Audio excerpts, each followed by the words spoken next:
Hey, how's it going, everybody? My name is Nick, and today we are going to be starting a new Let's Read.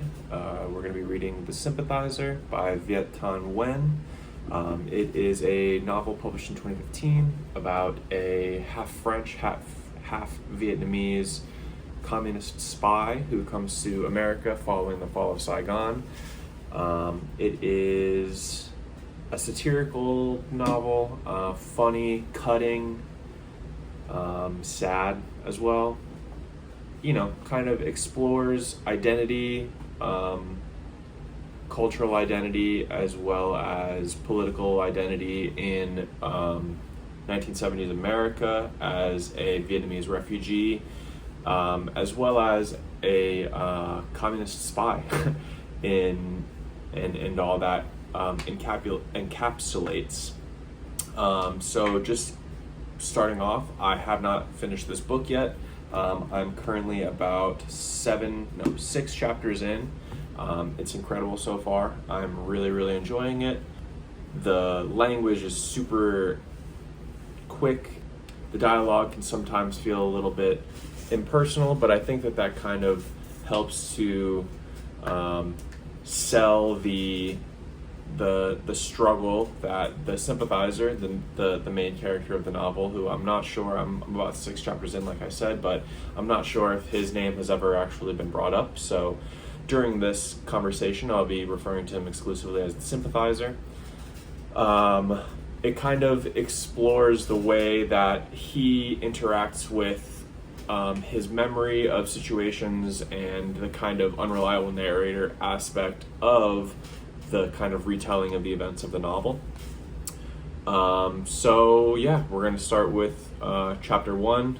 No named chapters, just chapter 1, 2, 3, etc. So starting off, we're going to get into a little bit of a summary, and then from there we're going to do a deeper play-by-play, and then after that I'm going to kind of explore some of the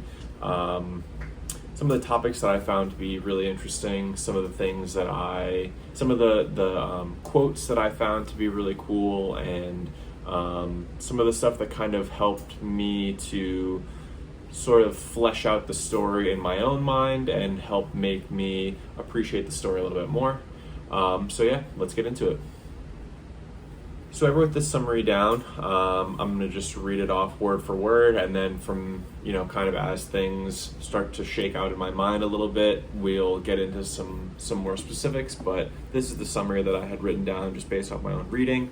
Of course, it might be a little bit different from what you've read, but, please bear with me.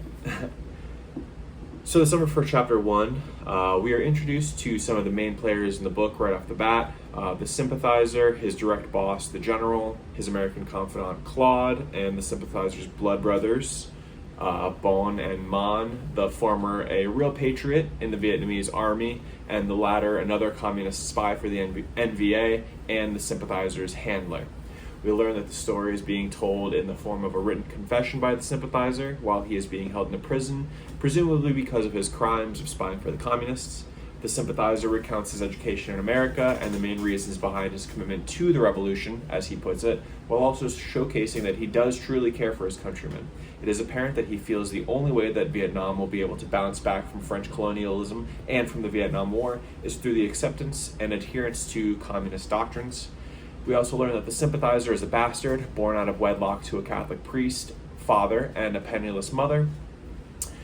This will prove to be important to the psychological development of the sympathizer, as seen in the confrontation with the Marines towards the tail end of the chapter. So, pretty broad strokes there. I think some of the main things that kind of are important to understand about this chapter as a whole is that this is really a kind of exposition chapter. Very little happens in terms of kind of sending the plot from forward. It's a lot of kind of setting the stage and just a little bit of an introduction to the players that we'll be dealing with throughout the novel. So like I said, we'll go into a little bit of a play-by-play, kind of dissect the events of the chapter on a more minute scale and get into a little bit more of the nitty-gritty of everything. Here we go. So starting off our play-by-play, we'll just start right from the very first words. The Sympathizer begins the story by talking about how this is going to be a written confession, that it is going to be addressed directly to the commandant of the prison, and it just seems very unceremonious. You know, he comments on being a spy, not really feeling remorse for being a spy, not really feeling an immense sense of pride either as well, though. He seems to just kind of fall into it, and it's just something that, you know, he's good at. He says that a talent is something that you use, not something that uses you, which I think is very poignant. It's important to understand, I think, that the Sympathizer just really wants what's best for his people, and he feels as though communism is the ticket to the top. So he begins recounting the events leading up to his evacuation from Saigon prior to the fall. He starts by talking about his service to the general, who is a veteran campaigner whose many medals in his case have been genuinely earned. I think that it's pretty obvious that he respects the general.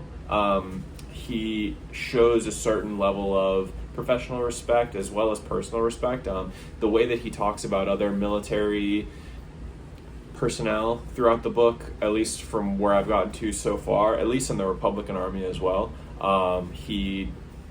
it's not contemptuous, but he also doesn't show a lot of respect and love for them.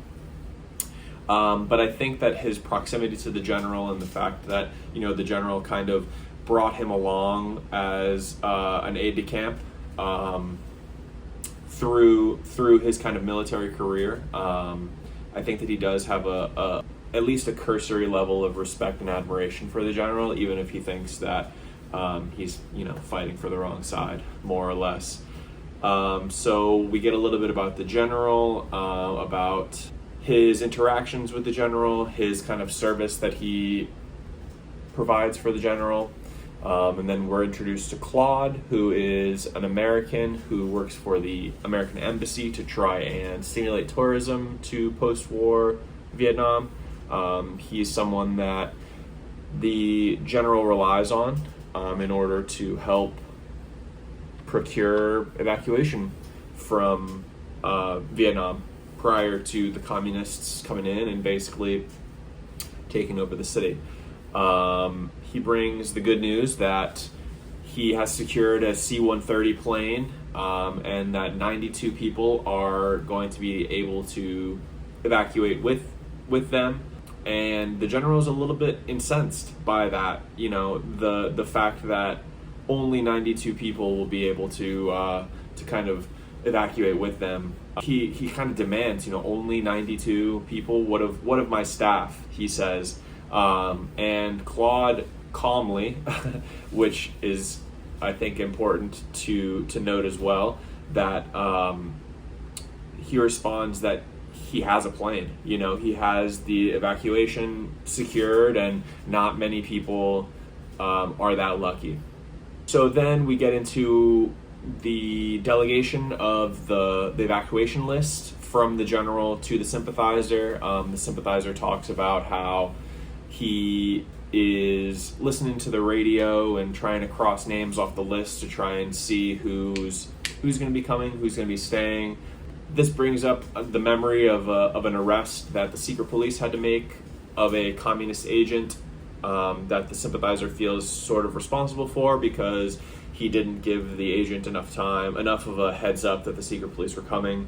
So he feels personally responsible for their arrest, but when they make the arrest, the agent is trying to destroy evidence by consuming a list basically of government agents, including the general, the Sympathizer, you know, a few other people that we've kind of already been introduced to. He feels ashamed that he was unable to help this person. He keeps her file on her desk. Keeps her file on his desk as a reminder that he did fail this person, and that he feels a certain level of moral responsibility for eventually setting her free when the communists do win, and he's able to let her go as recompense for kind of getting her locked up to begin with. So after that, we're introduced to Bone and Mon. Sorry if I'm not pronouncing the names correctly. I don't have a lot of experience with Vietnamese pronunciation, but in my head, Bone and Mon, they are blood brothers. They did, the whole cutting of the hand thing, linking of the blood, which as 14-year-olds is pretty heavy duty, but I think it's more symbolic than anything for the young men as well as for the aged men. They talk about being blood brothers a lot and having a certain locus of responsibility for each other during these troubled times. So we're introduced to Bone, who is a real patriot, is what the Sympathizer says. He is a Republican who volunteered to fight against the communists and the NVA.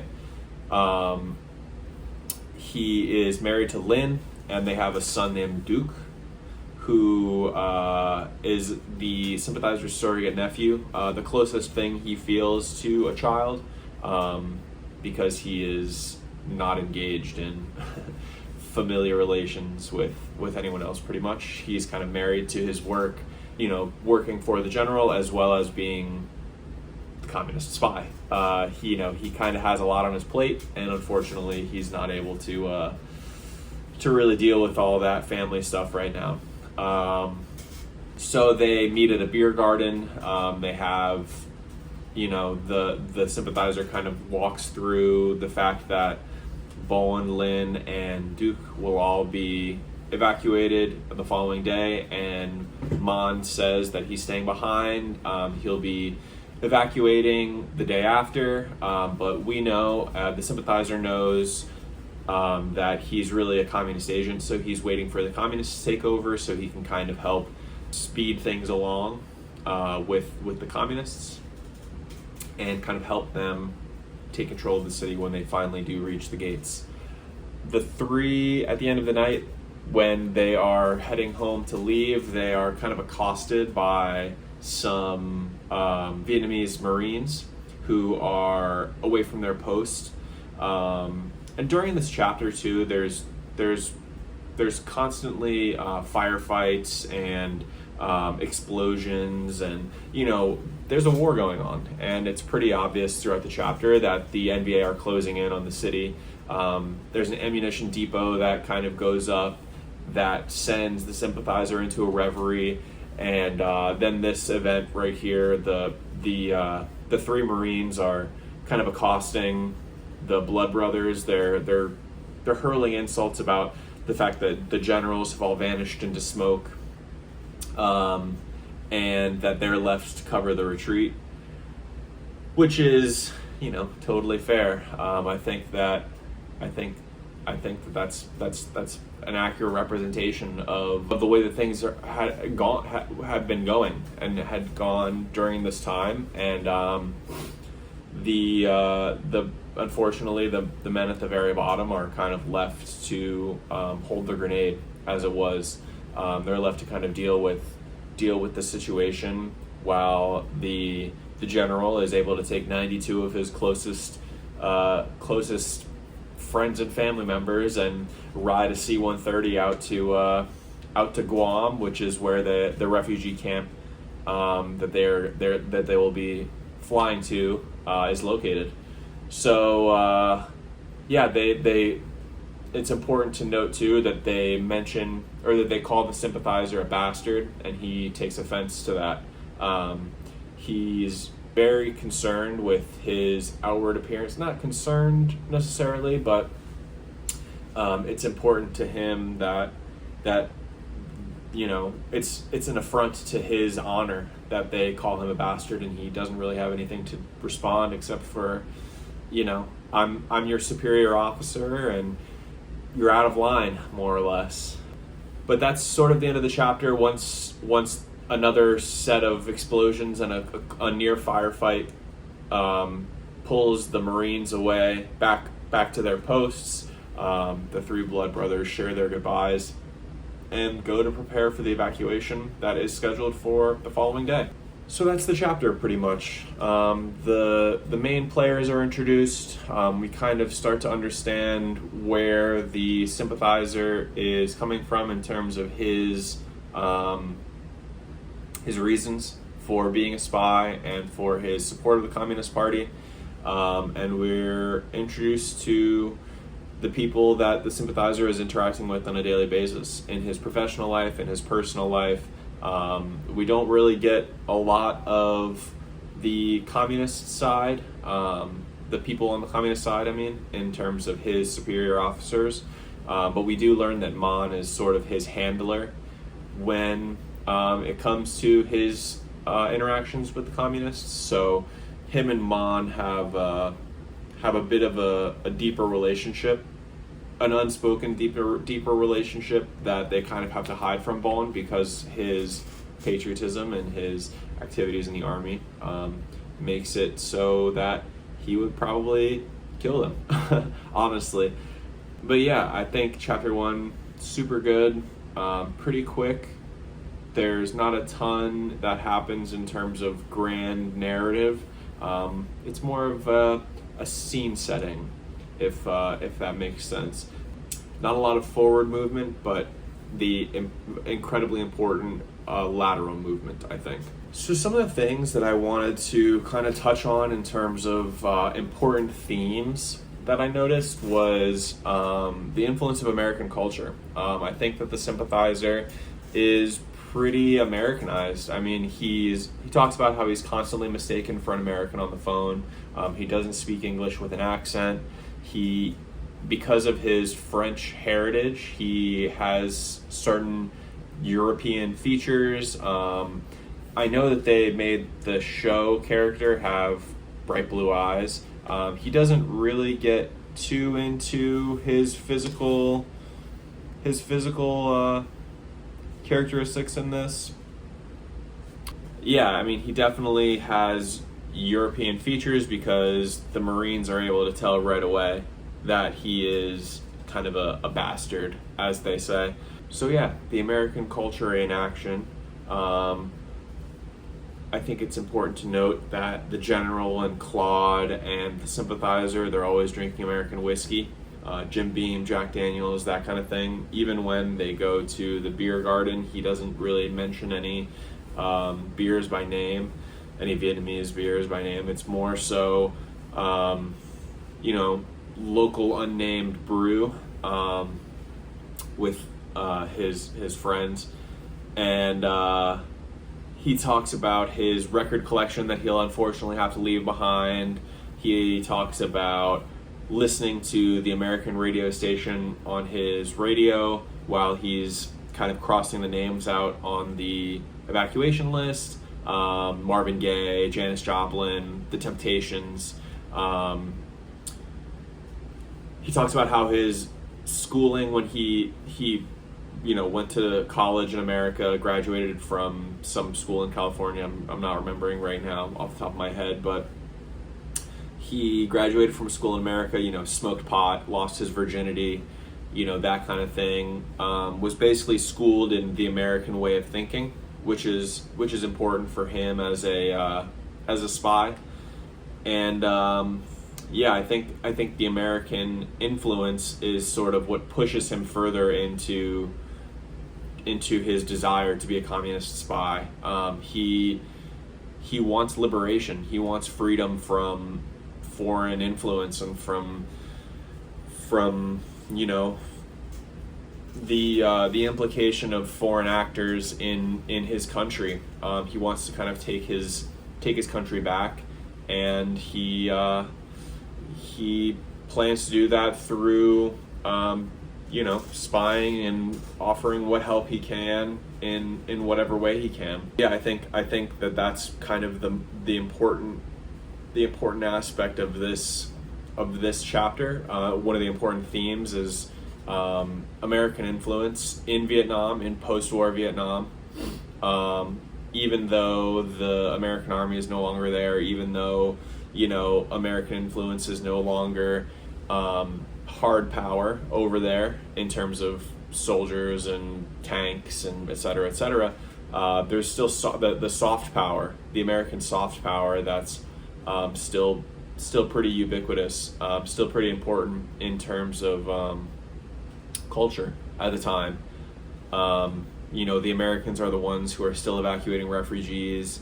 The Americans are still the ones who are, broadcasting on radio stations. They're still, they're still trying to help in whatever way they can. Of course, I'm not sure how helpful they're being, but that's American influence. I think is something that's important to note in this chapter, especially his response to it. The fact that even after American education and even after living in America, he comes back to Vietnam and all he wants is for Vietnam to be liberated from foreign influence. He's more sure than ever that he wants his culture to kind of flourish within its own ecosystem rather than rely on foreign culture and foreign influence to kind of dictate the day-to-day life that he wants to experience, he wants to live in. Another thing that I really, really liked about this chapter is the scene in the beer garden. I think it's a really tender scene. The woman who's singing is singing a love song, and he mentions that that Vietnamese are the Italians of Asia. They fight to love songs, which I think is really sweet and really interesting. It's funny how kind of different cultures share similar cultural kind of markers, and it's funny to read someone talk about Vietnam being the Italy of Asia. I think that idea is pretty fun. It's pretty funny, and obviously, as a person who has no experience in Vietnam, who has no connections to Vietnam really in terms of cultural heritage, I think it's important.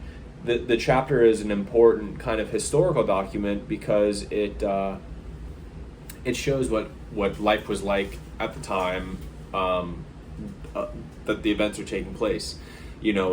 What it was like during the fall of Saigon, the battles that were taking place, the fact that food scarcity was a really huge issue, people kind of turning on each other and not being an easy time to be alive. I think that's super important, super interesting from a historical perspective, from a historical document perspective. And obviously it's a novel, so there's going to be some embellishments and there's going to be some maybe not lies, but maybe untruths. I'm not sure. Like I said, I don't really have a deep historical understanding of the Vietnam War and the events following the American exiting of the Vietnam War.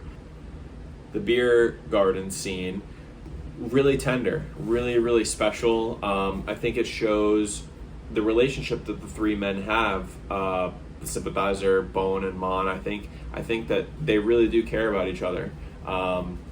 Their goodbye is very tearful.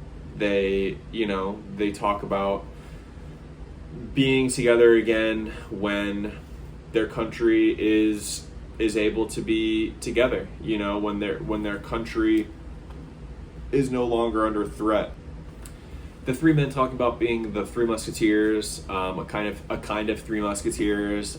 Another quote that I really liked from this scene that I'll just read word for word. What was it like to live in a time when one's fate was not war, when one was not led by the craven and the corrupt, when one's country was not a basket case, kept alive only through the intravenous drip of American aid? I think it's still prescient. It's American intervention has kind of gotten out of hand in the world. You know, I think that people around the world are still asking this question. They're still dealing with this kind of situation, and it's just interesting that, you know, 50 years later, we're still having to ask the same kinds of people are still asking the same kinds of questions about their homes. You know, there's a level of fear, and there's a level of destitution, I think, that comes with situations like this. And I think that the sympathizer is he's asking a very important question. You know, what could the country look like outside of the normal confines of their everyday life? What could it be like if they were left to kind of make their own luck, more or less, you know, kind of explore, self-actualize their own story, you know, rather than have to listen to the Americans or listen to the French or listen to whoever else it is. Okay, so in closing, I'm really excited about this book. I think, like I said, there's not really a ton to kind of dive super deep into with this chapter. It's a lot of kind of setting up the next few chapters. You know, like I said, I'm about 6 chapters in so far, so in the next video, things will kind of start to pick up a little bit. The actual evacuation process, that whole scene is super exciting and important in the development of the sympathizer's character and the character of his friend Bowen. But yeah, the book is awesome. I hope that you'll continue to read along with me. And yeah, if you've got any kinds of suggestions or comments or questions, I don't really know. Like I said, I'm not a huge Vietnam War era buff. I'm kind of learning as I go, as you know, as different things crop up in the book. I do my own little independent research, you know, situations here and there, but for the most part, I'm kind of just taking it as it comes, letting it kind of wash over me, and, you know, just really living in the essence of it. So yeah, if you've got anything that, you know, you found really exciting or interesting about this chapter, go ahead and let me know, and I'll address it for sure. I would like this to be a kind of dialogue. Kind of, we can have a conversation about the chapters as we kind of go through them. I was going to do multiple chapters in one video, but I feel like this one has kind of gotten away from me a little bit. I'd like to keep the videos a little bit shorter, a little bit more digestible. So kind of a, you know, a little bit of a run back, a review, more or less, just kind of touch on a couple themes here and there that I really liked. And yeah, and then we can kind of get into some more themes or more events, or, you know, more situations as they get brought up in comments. And of course, you know, stick around. Like I said, we're going to be going through the whole book. There are a lot of chapters, 23 at least. So yeah, we'll be doing a video, a chapter. Some chapters will be more exciting than others. Obviously, I feel like this chapter wasn't really the most page turner-y. Hasn't really gotten too deep into the spy aspect of it. This is more of just a kind of recounting of events of his plans to evacuate from Saigon. But yeah, like I said, as things start to get more exciting, things start to get a little bit deeper, then we can kind of dive deeper into different things, kind of explore some of the themes. You know, I'm going to keep track of the themes that I notice. Obviously, when he gets to America, spoiler alert, when he gets to America, American culture becomes a little bit less interesting because it just exists where he is. So maybe it'll be, that'll turn into something different entirely. Who knows? But yeah, if you've got any comments or suggestions, or you just want to tell me that I don't know what the fuck I'm talking about, or tell me that I'm reading something wrong, let me know. I'll be happy to address it, and we'll get into the dialogue. But that's it for this one. Thank you for sticking around with me. Hopefully you got something out of this, and if not, maybe next time you will. Let me know what you thought. I'm sure I'll be reading everything, and I will be continuing on with chapter 2 very soon. Sympathizer. Hopefully I continue to enjoy it. Only time will tell. All right. Thanks so much.